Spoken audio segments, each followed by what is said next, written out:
Hello. Hello. Welcome back to the Open Up Podcast. How are we doing today? Doing well, thank you. I'm doing great. Yes. And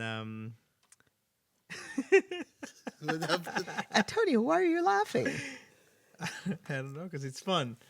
And it's just fun, I guess, to come back. So that's our topic for this evening. We're going to talk about happiness We could talk about happiness. I think we should talk about happiness. Why should we? because we're happy. We happy people. We are Easter people. And Easter people are happy people. Amen. Don't make me an optimist. You'll ruin my life. No. So, Okay. do we have a poem? Do you have a poem about happiness? I am holding a poem that's called I Want the Kind of Happiness. Now, it's by our other favorite poet, Rudy Francisco. Oh, that's nice. Our favorite poem. Okay, my other favorite poet. Where did you get that poem Did I from? steal him from you? Do you have his collection of poems? No, but you introduced me to him, so I can like him too. Yes, So it you was can. Antonio who introduced you to the poem. He did. Oh, that's nice. Yes. Okay, so here we go. Here we go. I want the kind of happiness that you can smell in my clothes, and a smile so big you can still see it when I'm walking in the opposite direction. I want to laugh so loud my demons pack their belongings and decide to move. So these days, I try to take the most mundane things, like waking up or doing laundry, and challenge myself to carve a small celebration into every single one. That's a beautiful poem, Bonnie. Yeah. And thank you, McQueen, for finding it. Oh, Yes. yes. You know what I like from this? It says, I want to carve myself a small celebration into every single one. I think this is very powerful because why not celebrate us every single day? We wake up every morning with the breath of life. We are able to get up and make some breakfast. These things bring joy. Being able to feed yourself, being able to take a walk, being able to study, go to school, and meet friends. Isn't that part of the celebrating us?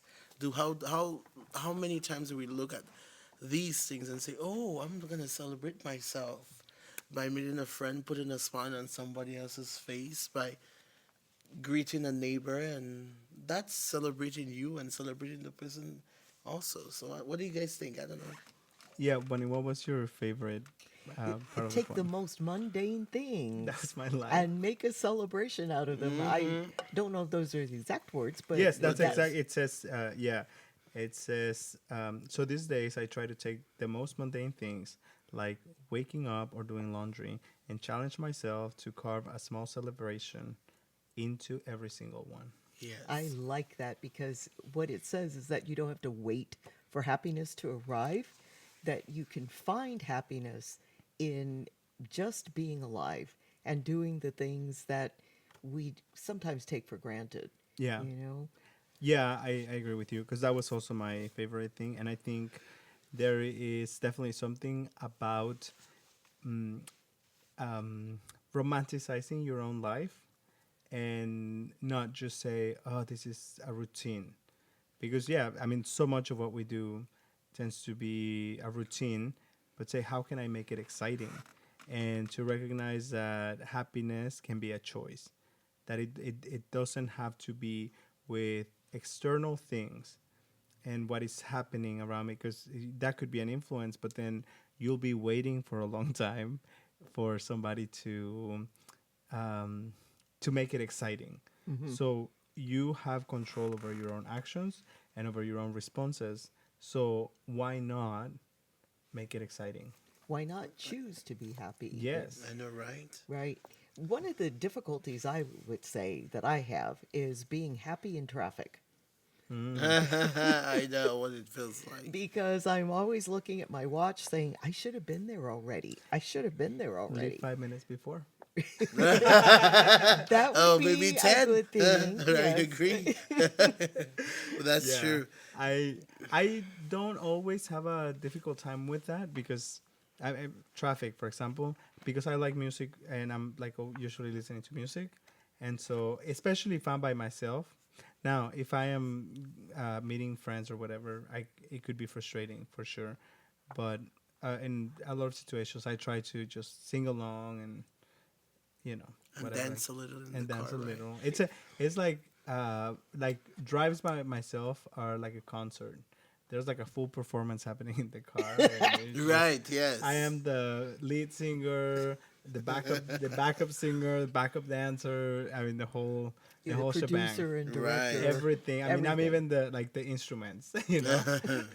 That's good. You know, in the Caribbean, we have a song that says, "This joy that I have, the world didn't give it to me. The world didn't give it, the world can't take it away." Which is, that tells us that, okay, well, the joy that we take with us every single day, nobody gave it to us. It's only us who could hold on to it. So I think if we hold onto that and knowing that the world never gave us joy, is we who create the joys around us, we enter into environments bringing joy with us, then nobody could take it away from us except for ourselves, who would be that standing block and preventing us to enjoy life itself. So as we were reading this poem, I'm like carving our own celebration into a single one thing. This is a powerful thing for me, and that remind me of that hymn about the joy that we have. The world did not give it to us, and the world cannot take it away. It's maybe only well, it is Christ who gives us that joy. It's He who gives it to us every single morning when we wake up. That's why we have the strength to do the laundry. But I'm going to agree with what you say, but also challenge it a little bit, because yes, I think it is Christ who gives us the joy, but it is up to us to take it and to make it I agree. joyful, because it's there, and like the grace of God Right. is there, but we have to take it. That Because is if true. not, I mean because you could make the argument, why are there so many miserable people? Yes, I agree Right. with that.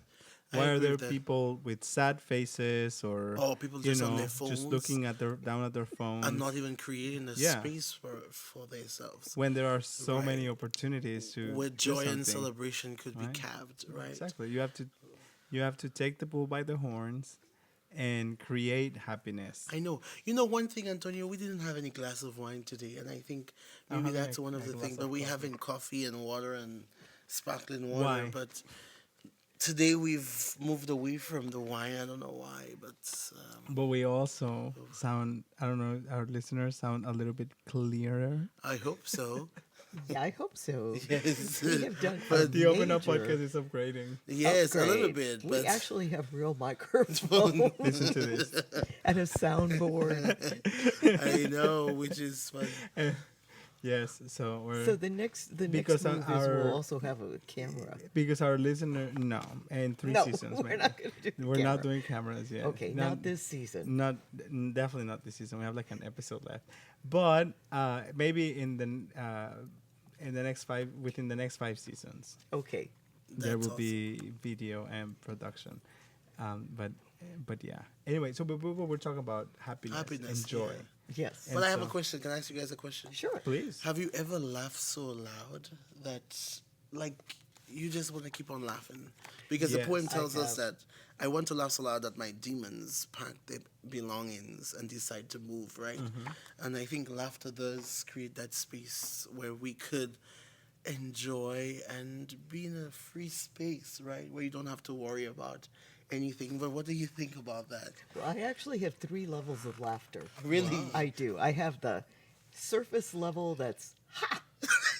And then I have the giggle, which is level 2, which, you want to stop giggling and you just can't do it.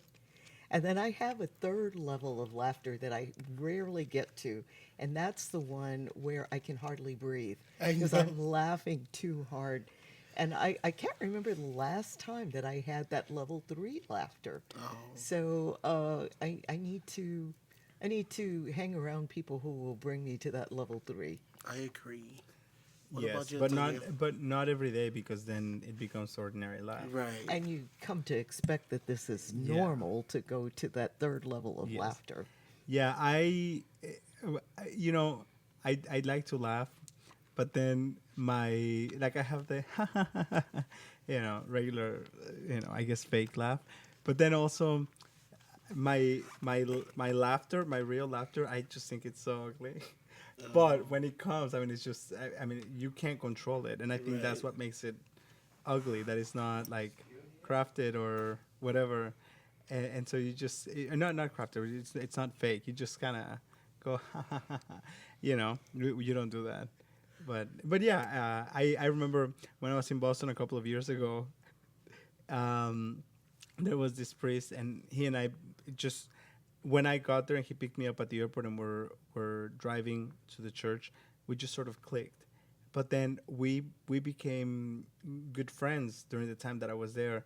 And when we talk on the phone, oftentimes he would say, I miss you so much because we used to laugh together so much. And we did. We would sometimes be walking, because in our church in Boston is near the medical area, so the hospitals are very close to us.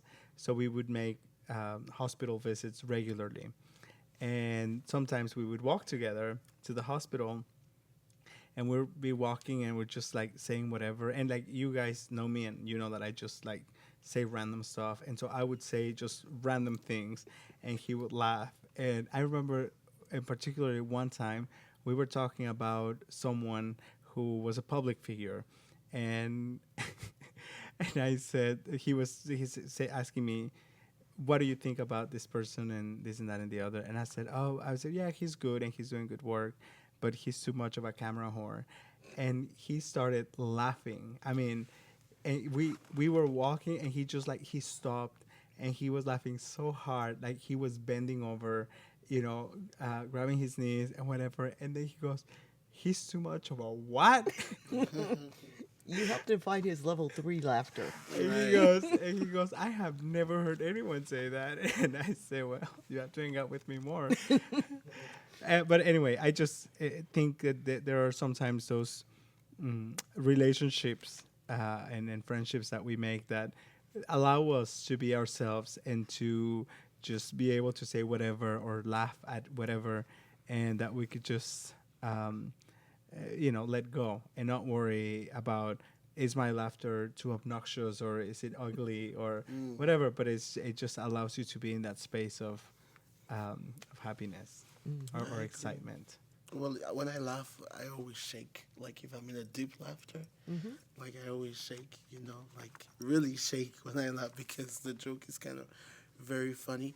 But whilst we're speaking about laughter and the friendships we've made along the way and our levels of laughter, I think based on this poem, it speaks about happiness. But I think, no, we can't achieve happiness, but I think we could achieve like by us being fulfilled in the things that we do, and maybe the friendships that we we make, and we meaning making conversations that makes us feel, oh well, this is very fulfilling, right? And maybe there in the fulfillment we find a joy, because sometimes happiness is just one day and then tomorrow it's another thing. So I'm thinking about um, this celebration, and do you agree? I don't know if you'll agree with me, when when he talks about like the celebration here, as I'm reading this and smiling when I walk in an opposite direction where you could see my smiles, I'm just thinking that sometimes it takes a lot, A lot for what? like to get there. One day you're so happy, the other day you're not.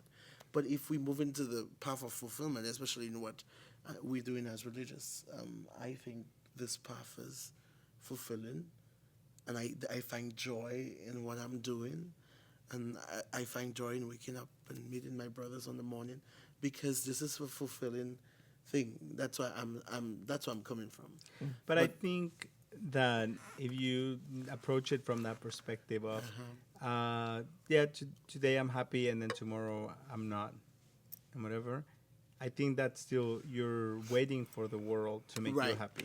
That is And that is not taking ownership of your own happiness, because at the end of the day, the only person that can make you happy, is you. there you go. Bingo. No, but We can wrap literally, it I up. know Thank you that. very much for listening, and Listening. we're just gonna wrap up. Well, I'm saying that, but I only brought it up to see that sometimes in the world, everybody's looking for happiness, right? But the reason why I'm saying that is that if all of us in the world look for fulfillment, which will bring us joy, which will bring us the happiness that we need in every single day things, because choosing, especially persons who choose their vocation, if you don't enjoy what you're doing, if you don't feel fulfilled in it, then you won't. There's no joy, there's no happiness that comes from it, right? Well, let's say if I go in maybe becoming a doctor, and I'm afraid of blood, but I'm doing it. But you know what I mean? Like, how I don't could want that you be? to be my doctor. I know. How could I? How could that be a fulfilling thing? How could that make me happy in the job? That's why I'm from that side of point. But I think it's the same thing, because your profession is not gonna make you happy Right, I if you know don't that. choose to be happy. In it. That's right. Yeah, I mean, I think I want to give people the benefit of the doubt and believe that whatever career path that people have taken, because not everybody has the blessing of choosing Right. a career path, right? So you could have a job that helps you put food on the table, and say, "Gosh, this job is miserable," but then your job is 9 to 5, hopefully, or Right. something like that. The day has 24 hours. It's up to you to make waking up and making your coffee and your breakfast in the morning something that brings you joy. It's up to you when you leave your job to do something that gives you life and that makes it exciting for you, so that your life is not just the 8 hours or the 9 hours that you spend at work and you're being miserable. Because when you base your life around the fact that, well, I have to do this job and it doesn't make me happy, well, then you're looking at the wrong Right. Then at the it's wrong not thing, because your fulfilling. job is not Right. your job is It's not going gonna to make you happy at it's all. going to put food on the table, right? If So- you have a job that is fulfilling and whatever, that's a plus. Right. So Bonnie, you've been a teacher for so long, Very long. right? So you have had many different careers, but what joy does that bring to you, or How do I find happiness in that? Yes. in being a teacher? Where I find happiness is when I hear my students say stuff that I know that I've said in the classroom, and they are feeding it back, and it's like, hey, they listened. That's Have you ever had it? What I what have experience had have that you had? happen. Tell I've us a had little bit that more. happen, and and some of the people that I taught a long time ago, remembering me, that's really happiness. A short story. I had asked for help because the attic stairs in my house had fallen down. I mean, where they were not working, and so I asked one of my friends here in the parish if he knew somebody who could help me with that. So he gave me the name of a guy who came and looked and gave me an estimate, and he says, "I think I know you." He says, "I know your voice. Did you used to teach at such and such school?" And I said, "No, but I was at a parish that was near there, and I was the DRE and religion teacher, and that's where I know you from. You taught me catechism." And that was back in the 1970s. Oh my Okay, God. so he's I a wasn't fully born grown man. yet. He's also a grandfather. So time goes by really fast. Yes. But that was a real moment of happiness, and it was right before Good Shepherd Sunday. I know my sheep; they know my voice, and it would just really struck home to me that, wow, Oh, that's nice. that's I an think example. I think you have another example, which was just last week at at the ordination that you were at, where one of your students, your ex-students, said, "What did they tell you?" Oh gosh, yes. He gave such a beautiful compliment that I almost couldn't take it in. Yes. Huh? He's Was I um there? Yeah, Or you is were. this the first mass? No, that no, it was at was the at the ordination. ordination. One of Who? my former Royce told her. students. Oh, I didn't hear Yes. that. What did he say? He's Taylor. I said, I hear you're doing wonderful things. He says, thanks be to God and because of you. And then she Oh, didn't take it upon herself. She said that's his job. He's the one doing it. God is the one doing it. And I was like, sometimes you gotta take it because you were passionate. God used you as an element of grace for him. And I think that's a fulfilling moment, a happy moment for you. Very much so. Yes. Very much Yeah. so. I also feel happy because as I'm trying to retire, people are telling me, no, we're not going to let that happen. Yeah. we have said that. Yes, we We have. said we're gonna make sure That nobody you're gets down in hired. that role. We're not going to recommend anybody. We're gonna go to all the interviews and we're gonna sabotage. Well, I mean, I'm not gonna. You know what? Sounds like Sabotage. we don't have Yeah. to do I that. know. But see, that brings me happiness, even though I know that there Good. will So be a you're time gonna to stay go. there. Good. No, no. I mean, I'm going to be around, but just not in the same Not in the same capacity. capacity. And that's the way it is. Um, Reading We'll the see. signs of the times can also help one to be happy. Another story, I was for a long time a youth minister, and somewhere in my early 30s, I began to recognize there's just a whole lot of things that are really difficult about being a youth minister with this next generation, you know. And I recognized that I didn't really know their music. The music that I knew, I didn't really care for. Their language was different from mine, and so I just felt like, okay, they are not where I can reach them. And that was a sign for me, it's time to move on. And that was okay. I could have stayed a youth minister longer, but I recognized that for my mental health and for their benefit, it was time to recognize, read the signs of the times, and move on. Then I became much happier because my next phase was working with adults. And adults love learning. It's not like working with middle school and junior high, high school kids. Yes. They are serious about wanting to learn. And I was serious about wanting to teach. So it was a good combination. Sometimes I think we keep ourselves held back thinking that you're doing the right thing, but sometimes it's better just to say, that was great, that was wonderful, I'm happy that happened, and now I'm going to embrace the next stage of my life. Yeah. And Very that's good. what I'm doing again now. You know that what you were saying reminded me of once, not too long ago. I think it was this Lent. I was preaching somewhere, and I was talking about it was about letting go. And as I was reflecting, as I was writing my reflection, I was reflecting on how difficult it is to let go sometimes, and sometimes this holding on to something, to a grudge, which I do very well, to anger, to pain, to whatever it is that we're holding on, is difficult because we what it does is it doesn't allow us to be happy, but we're comfortable in that space, and that's why we don't want to let it go, because it's more comfortable to sit in the pain or the loneliness or blah blah blah and have pity parties regularly, rather than to say I'm going to do something about it because it's not good for me. Mm-hmm. And so I think that's again we go back to the same thing of happiness is a choice. And sometimes we are our own worst enemies because we're resisting uh, the opportunity that life is giving us to enjoy it and to take it and to make the best of it. You know, you hear it so often that people say, you only live once. But then I heard it once where it said, you only live once, but if you do it right, once is enough.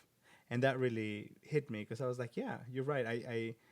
This is it. This is the only life I've been given, and these were the cards that I was dealt. So it's my job to make the best of it. and to enjoy it as best as I can with the resources and with the whatever I have now, and the choices that I've made and what comes of those choices.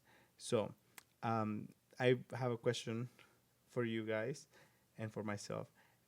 What is something that you do, as we were reading in the poem, that brings happiness to your life, that brings joy to your life, or if you don't do something that makes it that way, what is something that you think you could do um, on a simple, very simple way that could bring joy to your day every day? For me, is um, I don't do this every day, but every now and then I like to really enjoy a good cup of coffee with a good um, um, steamed milk with flavor or something. And every now and then I like to do that to and romanticize it, and just enjoy the process of the coffee pouring and foaming the milk and all of that, and just say, oh yeah, this is this night, and sitting out on the balcony or whatever, read a book, something like that. And it's just to say, nobody's seeing it, but I just want to pretend uh, n- um, like this is very romantic in a way. And so I do that, and it's a good way of I just bring a little bit of happiness into my day. What do you do or would like to do What to? I do is I sit on my back porch in the Yes. evening. I have, as you know, Christmas lights, but they're only Christmas lights at Christmas. The rest of the Yes. time, they're backyard lights. And you may have noticed on the one of the chairs, there's a pillow that says "In my happy place," and so being on the back porch is a happy place for me. And I try every evening to spend a little time out there. The dog loves to be out there as Yes, well. she does. Yeah, so um, yeah, that's what I do. Oh, well, for me, I have gotten to love the songs by Olivia Dean. I'm gonna say it over here. So that brings me happiness. But another thing that brings me happiness is calling my friends and family. I think there's lots of laughter that comes up from the conversation, and I'm very happy to get in touch with them and learn new things because they have another life. I have this life, and see where it intersect in terms of our conversation. So that's another thing that brings me happy. And here in the house with some of my brothers, I'm very happy to be around and crack some jokes. Sometimes they think that I'm mad, but I'm not mad. But it's always good to be around. So that's one of the things that I've done to make me happy. Good. And so, as we come to the end of our podcast, I think one thing that we can ask our listeners at home today is, what is one thing that you could do today to bring happiness into your life, recognizing that you are responsible for your own happiness. I Yes, think that's a wonderful challenge. it is. So, with that, we'll say see you next See you time. next time. And we're looking forward to you joining us on the next episode of the Open Open Up up. Podcast. Bye. Bye.